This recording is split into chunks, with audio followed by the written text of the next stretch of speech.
안녕하십니까. 항상 즐거운 남자 히히락락 김희락입니다.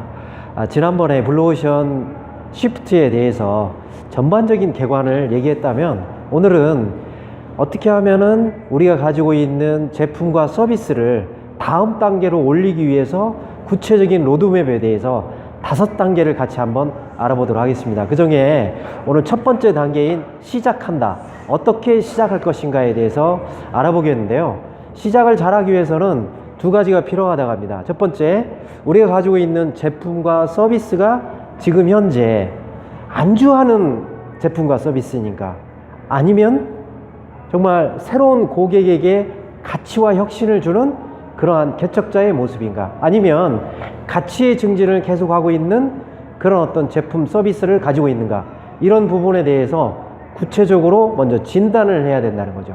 두 번째로는 그거를 잘 이끌기 위해서는 팀이 필요합니다.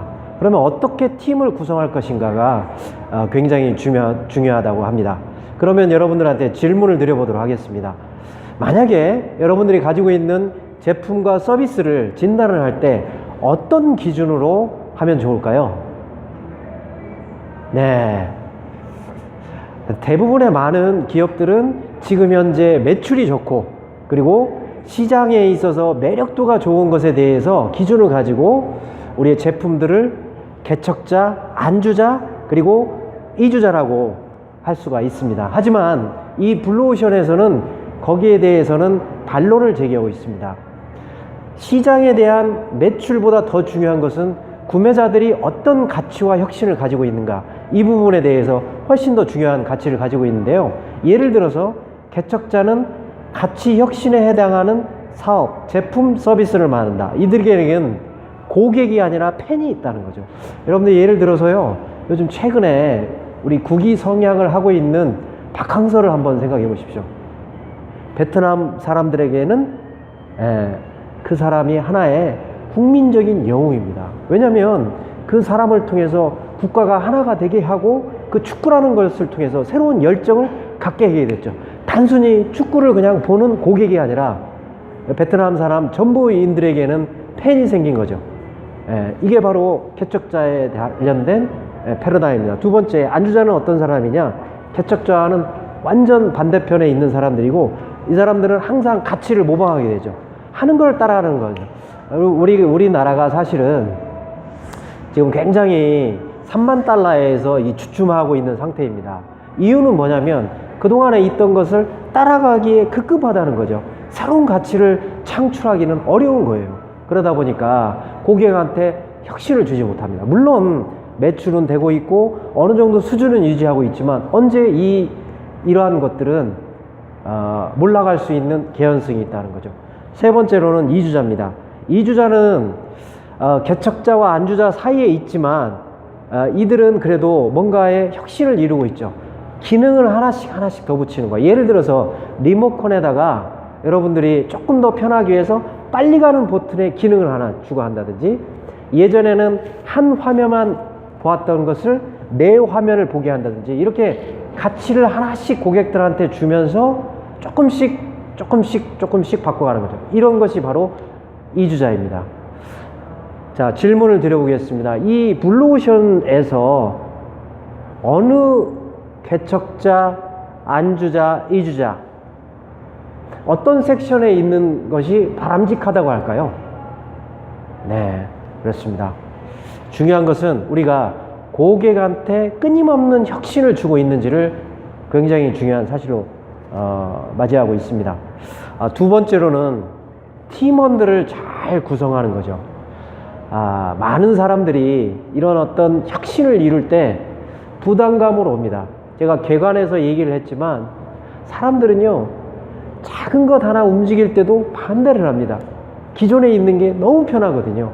그래서 제가 비유를 드는데, 서 있으면 앉아 있고 싶고, 앉아 있으면 눕고 싶고, 누워 있으면 자고 싶고, 자고 있으면 한 일을 하고 싶은 게 우리 인간의 마음입니다. 그런데 CEO가 이 프로그램이 너무 좋아서 이거를 한번 제품과 서비스를 혁신한다고 한번 해보십시오. 조직의 구성원들이 바로 적용할까요? No! 처음부터 반대하는 사람들이 있습니다. 그래서 팀원을 어떤 사람으로 구성할지가 가장 중요합니다. 그래서 여기 여러 가지 사례가 나와 있는데, 그렇다고 해서 우리가 고정관념을 가지면 되면 안 된다. 우리가 팀에 이런 블루오션 팀을 구성할 때 재무팀을 좀 빼려는 경향이 있어요. 그런데 그래서는 안 된다는 거죠. 왜냐하면 재무는 어찌됐든 돈이 들어가는 게 너무 싫어요. 그잖아요. 그죠? 돈을 아끼는 게 일이기 때문에. 그렇지만 블루오션을 하게 되면, 혁신을 이루게 되면 새로운 돈이 들어가게 돼 있죠. 그럴 때 혁신팀에 들어가 있지 않으면 거기에 대해서 이게 돈 얼마나 들어가는데? 이거 아니야 하면서 반대하기 쉽다는 거예요.